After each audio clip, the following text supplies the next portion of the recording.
Hello everyone, this is Lin Yi welcoming you all back to another video. Let's get into my journey again.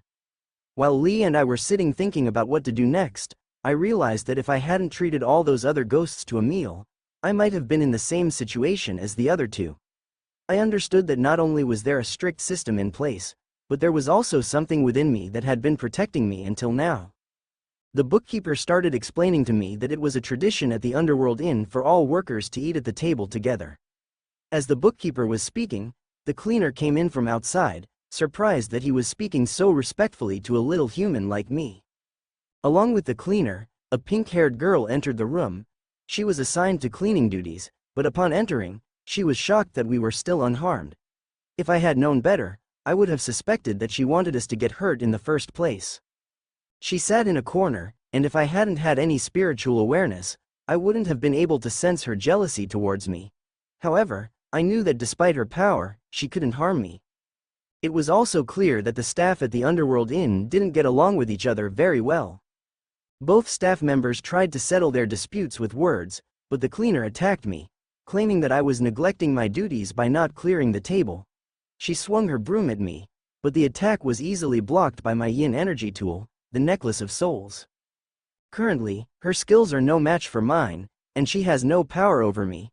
Her hatred towards me has grown, and if I don't handle the situation carefully, the bookkeeper and the boss may see my strength as a facade, putting me in danger. Just then, a ghost entered the dining room, who was even more powerful than Miss Zhang herself. As both the bookkeeper and Miss Young bowed their heads and greeted the cook, I knew how to manipulate him to do my bidding in the inn. A veteran player quickly placed the hot pot on the table. As we saw, one of his arms was missing, likely due to his actions in the kitchen. The food he brought was unappetizing, but I couldn't leave it uneaten and risk angering the spirits. The chef began pouring his savory wine into a cup. Even the cup seemed to regret his actions, and the chef gulped down the wine. I knew this was my chance to win him over. When I was overwhelmed, I pulled out the soul-nourishing wine from my inventory. As I poured the wine into the cup, even the cup seemed to enjoy every moment. For the first time, the chef gulped down the wine without hesitation, savoring its deep flavor and rejuvenating yin energy. I encouraged him to continue drinking, and as he enjoyed the wine, I poured the rest of the bottle into the cup. Seeing that my bottle was almost empty, he started slurping the wine instead of gulping it down. When the cook realized the wine was almost finished, I took another bottle from my inventory and told him to continue drinking without hesitation. He started calling me his brother, which surprised everyone in the inn, especially the cleaner. She was clearly plotting against me.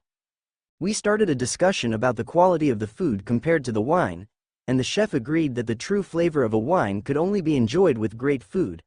He agreed to prepare something special for us, but I pointed out that he didn't have any high-quality ingredients.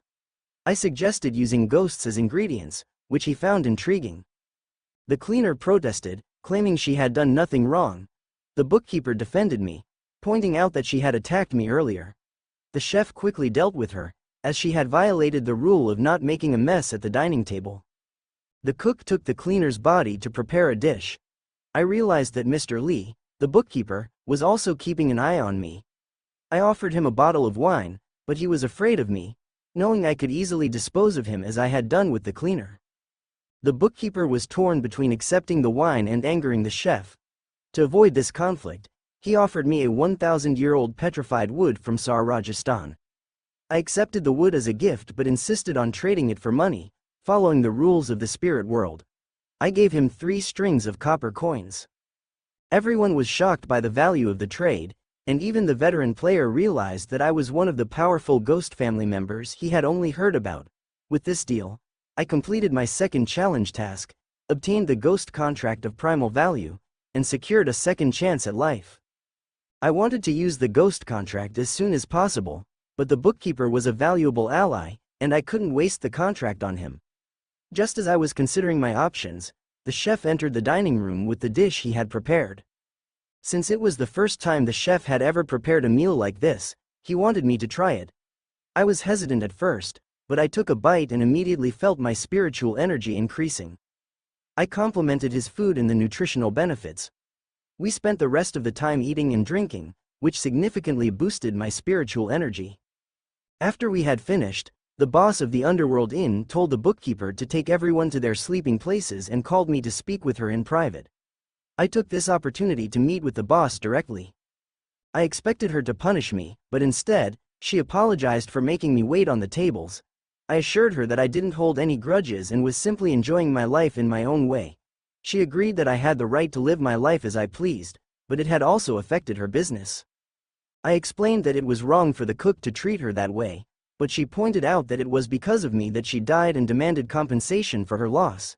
She asked me to pay 50 threads of copper, which I did using my cash card.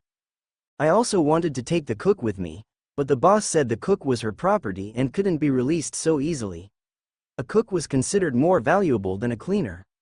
I paid another 100 threads of copper to obtain a contract that would release the cook from her possession, allowing him to choose whether or not to work for me. I asked the boss if I could buy her, but she replied that the Underworld Inn and she were not for sale, regardless of the price. The girl was shocked that I didn't offer her any money. I returned to the shed, our sleeping quarters. The veteran player asked me if I was really from a hermit family, and I explained that I had experienced something he wouldn't understand. They didn't ask any further questions. From our conversation, I learned about an online forum for beta players to chat and share their experiences. I also discovered a new government organization named Number 9 Feet Investigation Center, which helps players trade yin energy tools and keep ghost commanders in check. The veteran player was an unofficial agent of the organization. A person could become an official agent if they had already contracted a ghost and made it their subordinate. I asked if we had to enter a dungeon every now and then, and he explained that we would be summoned every 2 weeks until we completed the beta test. Some players even paid to enter the dungeon, as it can be dangerous but also offers opportunities to become powerful. He also explained that our faces would be unrecognizable after leaving the dungeon. We prepared to go to sleep. The cash card I had used earlier took effect, giving me 10 million nether tokens. I also received a new task. The next day, after we woke up, the bookkeeper came in to assign our daily tasks. I asked him about the cook's whereabouts and went to the kitchen to find him. When I entered the kitchen, the cook offered me some of the food he had made, but I declined. I asked him if he really wanted to work as a chef in the small diner. He was disheartened and admitted that he had no choice, as he was fighting in the inner circle and was about to lose his life. The inn's owner had saved him, but he had to become her slave.